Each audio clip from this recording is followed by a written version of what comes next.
ইতিহাসের স্টুডেন্টসদের আমার চ্যানেলে ওয়েলকাম জানাচ্ছি। তোমাদের যে সেমেস্টার পরীক্ষা হবে সেটা তোমাদের ওয়েমার শিটে পরীক্ষা দিতে হবে। তো সেখানে কালো কালি দিয়ে তোমাদের সঠিক অপশানে গোল যেটা থাকবে সেটাকে কালো কালি দিয়ে পূরণ করে পরীক্ষা দিতে হবে। অর্থাৎ এই যে শূন্যস্থান পূরণ রয়েছে সেরকম মানে লিখতে হবে না, কোশ্চেনের উত্তর লেখার সেরম শিট দেয়া হবে না, দেয়া হবে ওয়েমার শিট। সেখানে ওই সঠিক যে অপশানটা সেটাকে কালো কালি দিয়ে পূরণ করে তোমাদের উত্তরটা দিতে হবে। সুতরাং প্রথমেই কিন্তু সঠিক উত্তরটা ভালোভাবে চিন্তা করে তারপরে কাজটা করতে হবে। যেমন দেখো কয়েকটা ইম্পর্টেন্ট শূন্যস্থান, যেমন হিস্টোরিয়া হলো একটি গ্রিক শব্দ। অর্থাৎ ওয়েমার শিটে যেখানে এই গ্রিক এই অপশানটা যেটা রয়েছে এ অপশান, সেইখানটায় তোমাকে কালো কালি দিয়ে সেই সার্কেলটা ভরাট করতে হবে।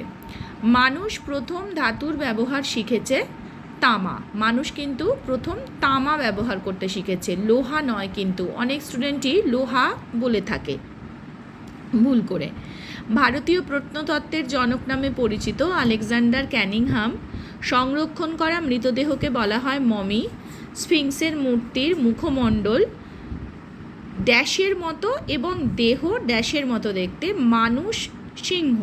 তাহলে ভালোভাবে অপশান দেখবে, এই যে মানুষ হাতি দিয়েছে, সিংহ মানুষ দিয়েছে, হাতি মানুষ দিয়েছে, চারটেতেই দেখো মানুষ আছে, কিন্তু পশুটা সিংহ হতে হবে প্রথমের।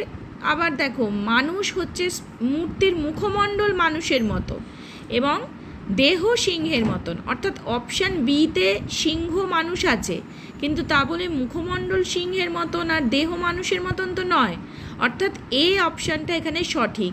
এইটা ভালোভাবে কোন অপশানটা সঠিক এটা ভালোভাবে চিন্তা করে তারপর ওয়েমার শিটের সার্কেল ভরাট করবে, না হলে কিন্তু ভুল হয়ে যাবে।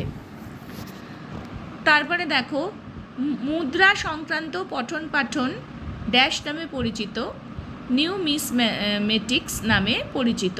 পুরাণ হলো ড্যাশ ধাতুর মুদ্রা, রূপা ধাতুর মুদ্রাকে পুরাণ বলা হয়।